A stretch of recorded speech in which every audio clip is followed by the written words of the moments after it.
Aujourd'hui, tu as créé ton offre, tu as créé ton entreprise, tu as créé ton univers, ta communication. Sauf que voilà, en termes de visibilité, c'est pas forcément ça. Et tu cherches finalement comment tu peux faire pour te rendre encore plus visible, pour connecter encore plus avec des personnes sans passer forcément tout ton temps sur les réseaux sociaux. Alors cette vidéo est vraiment faite pour toi.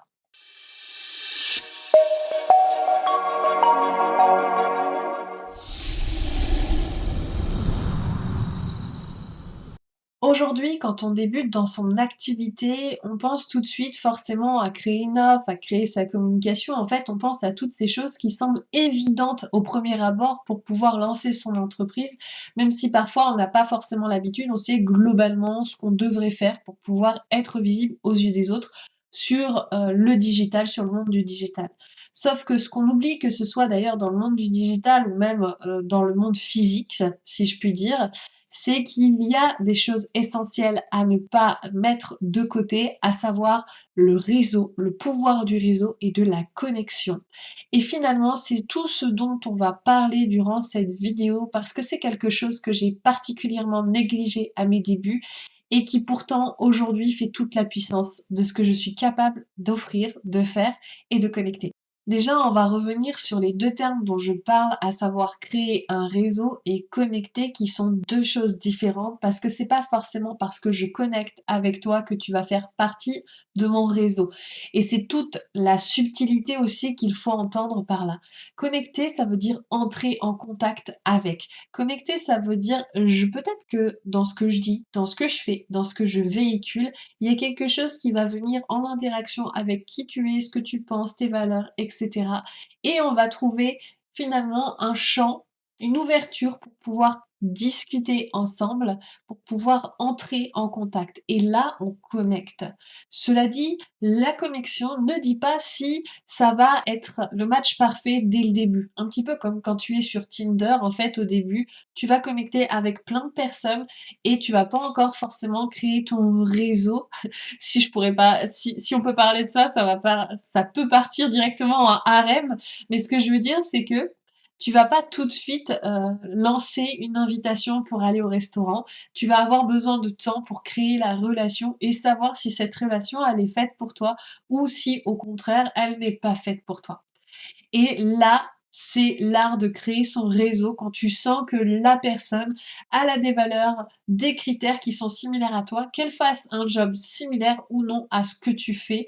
Et c'est aussi important de comprendre que tu n'es pas en combat, que tu n'es pas en lutte, que tu n'es pas en comparaison avec l'autre, même s'il fait la même chose que toi, parce que finalement, la façon dont il dit les choses, la façon dont il fait les choses, la façon dont il parle de ses offres et même son offre en elle-même n'est pas exactement la même que toi. Donc vous n'avez pas forcément la même cible, vous n'avez pas forcément la même subtilité d'apporter les choses et c'est ce qui fait toute la richesse.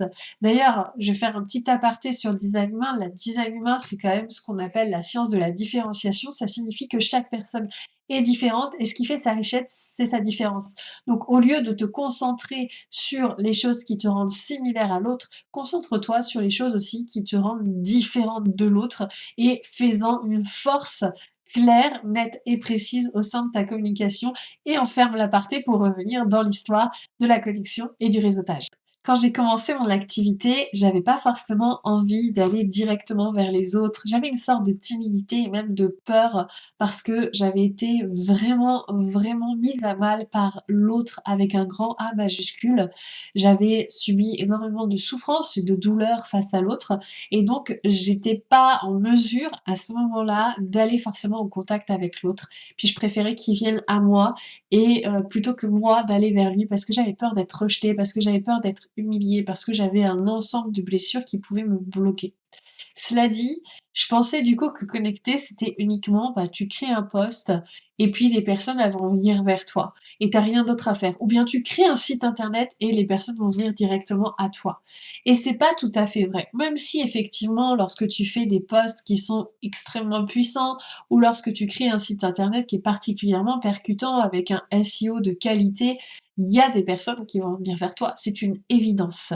Cela dit, ça ne fait pas tout et il est important aussi que toi, de ton côté, tu fasses l'effort d'aller connecter avec les personnes, d'aller rentrer en relation avec eux parce que leur univers te plaît, parce que tu sens qu'il y a quelque chose qui peut se faire. Et entrer en connexion avec une personne, ça peut être, si c'est un professionnel, aller connecter sur son réseau à lui, aller voir qu'est-ce qu'il fait, qu'est-ce que toi tu penses de ce qu'il dit, pour pouvoir créer une relation.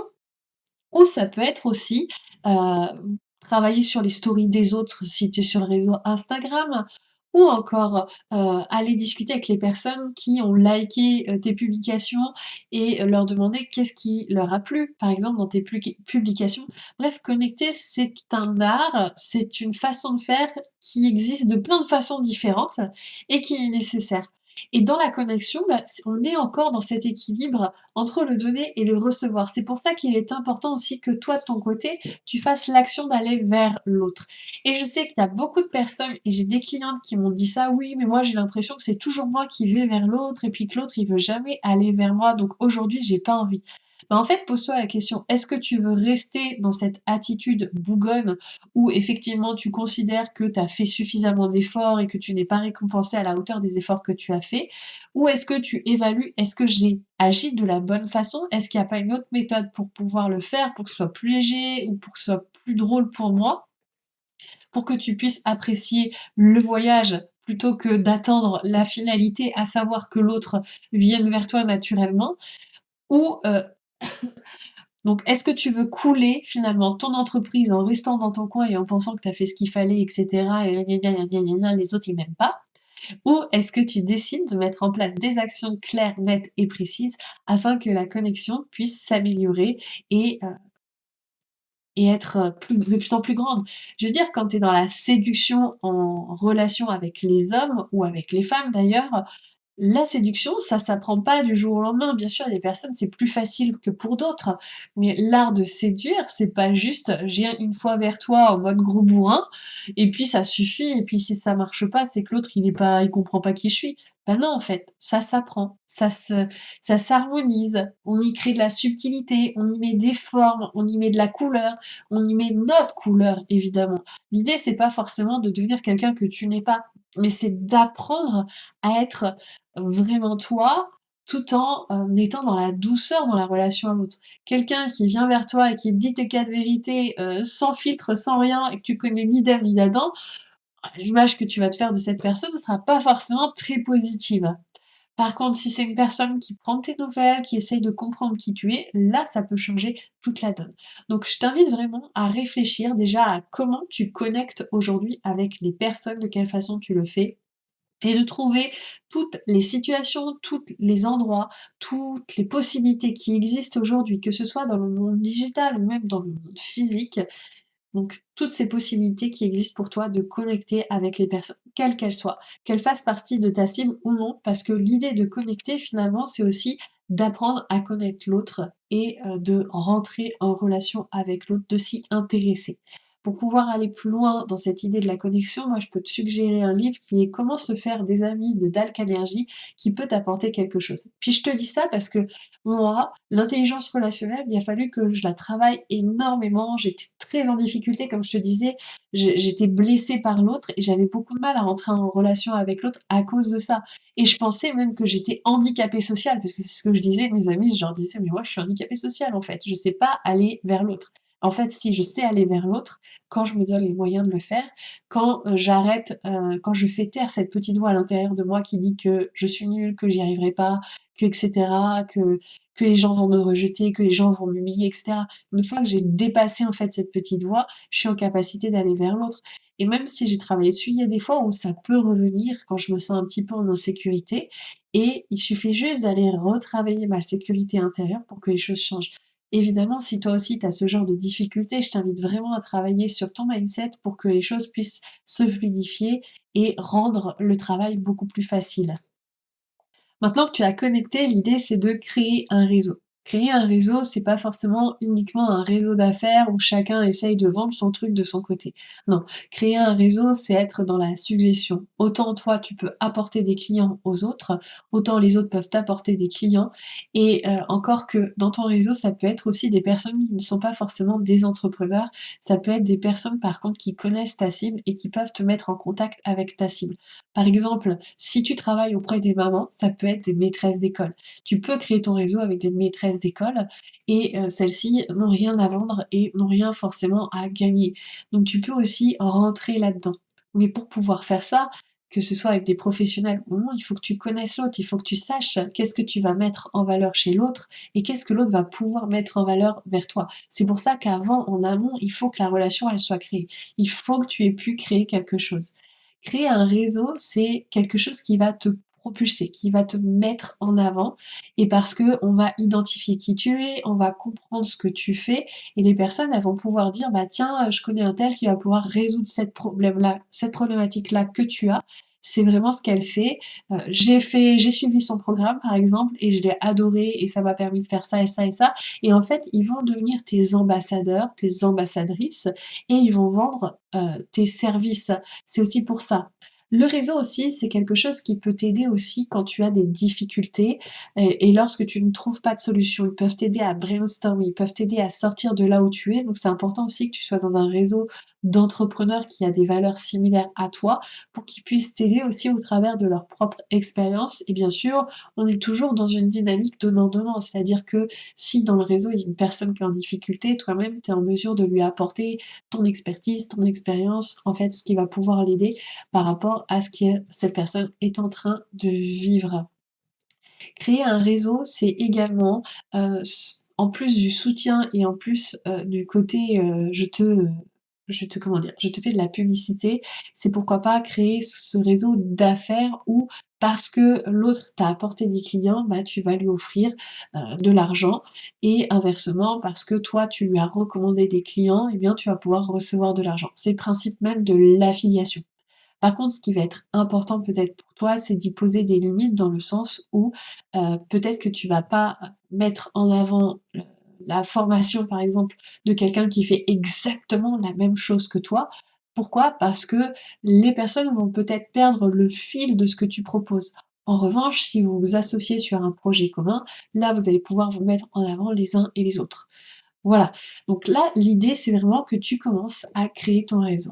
Il existe plusieurs façons de procéder pour pouvoir créer ton réseau. Soit tu décides d'intégrer des réseaux professionnels dans lesquels tu vas devoir mettre de l'argent, tu vas devoir, payer, généralement c'est un paiement annuel et tu vas te retrouver avec des personnes qui ont des valeurs similaires à toi si tu as bien fait attention que le réseau en question, correspond à tes critères.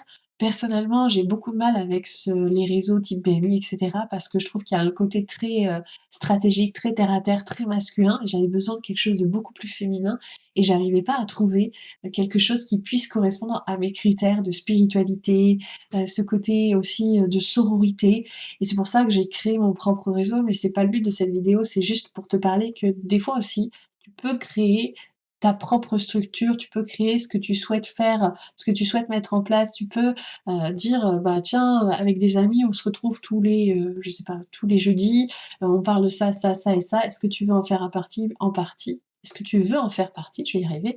Parce que, je pense que, bah, ça pourrait te plaire, on a des valeurs communes et cetera et donc tu peux créer aussi ta propre façon de faire et mettre en place les choses. Donc ne t'arrête pas aussi au fait qu'il existe des structures qui sont déjà bien encadrées et que ça te correspond pas. Ne te force pas à rentrer dans quelque chose qui ne te correspond pas si c'est pas pour toi. Autorise-toi à avoir l'intuition nécessaire pour créer ton propre réseau à toi, avec ta façon de faire, avec ce que tu as envie d'y mettre et surtout avec, joie. S'il y a pas de joie, c'est que soit, il y a un blocage quelque part à l'intérieur de toi et donc c'est quelque chose à travailler sur toi, ou sinon, c'est qu'il y a des blocages, soit avec des personnes et il faut que tu résolves ça pour que ça devienne plus fluide. Tu es pas là pour en chier dans ton entreprise, tu es là vraiment pour t'épanouir, donc autant que tu sois entouré de personnes qui te correspondent. Je rappellerai jamais assez que nous sommes la somme des 5 personnes que nous côtoyons, donc c'est important de faire en sorte que les personnes de ton réseau soient des personnes qui te poussent vers le haut et non qui te tirent vers le bas. Parce que tu as envie de réussir et tu as pas envie d'être tout le temps en train de sauver les autres. Et je sais à quel point on a envie d'aider les autres, qu'on voit en eux, par exemple, un potentiel et on se dit: «Bon, bah, ouais, tu es en train de vivre quelque chose de délicat et tout à ce moment, mais rejoins-nous et tout». Puis que tu te rends compte qu'en fait, cette personne, elle est toujours en mode Calimero, elle veut toujours être sauvée. Bah, en fait, à un moment donné, il faut savoir lui dire: «Mais je pense que tu n'as plus ta place dans ce réseau parce que, je suis pas en mesure de t'aider et peut-être qu'il faudrait que tu te fasses suivre, aidé par quelqu'un d'autre, un professionnel que tu payes, pour que tu puisses, y arriver. Parce que là, aujourd'hui, moi, je suis à bout de ressources et surtout, ton énergie, elle doit être mise en place pour toi, pour ton entreprise et pour les personnes que tu souhaites accompagner. Voilà tout ce que je souhaitais te dire sur le fait de connecter et réseauter. Donc, c'est vraiment important et fondamental parce que c'est ce qui va hisser ton entreprise à un nouveau niveau. C'est ce qui va créer de la relation. C'est ce qui va te montrer et qui va te permettre de fédérer une communauté, soit sur le plan professionnel, soit sur le plan clientèle. Ça te permet de connaître les autres. Ça te permet de connaître aussi des aspects que tu aurais peut-être pas songé aussi. Comme le fait que, il y ait des douleurs que tu ne savais pas nommer ou que tu savais pas identifier dans le quotidien de la personne. Donc en fait, la connexion, elle te permet vraiment de comprendre l'autre et de donner une nouvelle dimension à ta communication et elle te permet aussi de savoir si tu es en capacité, la connexion, de créer la relation, le réseau que tu as envie de mettre en place ou que tu as envie d'avoir pour pouvoir recommander telle ou telle personne. Voilà, il me semble que j'ai tout dit, là-dessus et si jamais tu as des questions, n'hésite pas à les poser dans les commentaires et puis je serais curieuse de savoir, qu'est-ce que tu as appris? Qu'est-ce que ça va te permettre de mettre en place? Dis-moi en commentaire tout ça. Bien sûr, tu peux partager cette vidéo à une personne qui en a besoin et tu peux aussi la liker, t'abonner, n'hésite pas pour pouvoir avoir toujours plus de vidéos. Je rappelle que cette vidéo, elle est dans le cadre d'une série de 12 vidéos afin de créer tes premiers 2, 3, 4, 5 000 €, hein, et plus, si affinité. Et quant à moi, je te retrouve la semaine prochaine dans une nouvelle vidéo. À très bientôt! Oui, oui, c'est déjà la fin, moi aussi j'étais pas prête, mais bon, sache que si tu as aimé mon humour, tu peux toujours t'abonner dès à présent et me retrouver pour des conseils business, spiritualité et tout ce que tu pourras trouver qui me passionne et me fascine.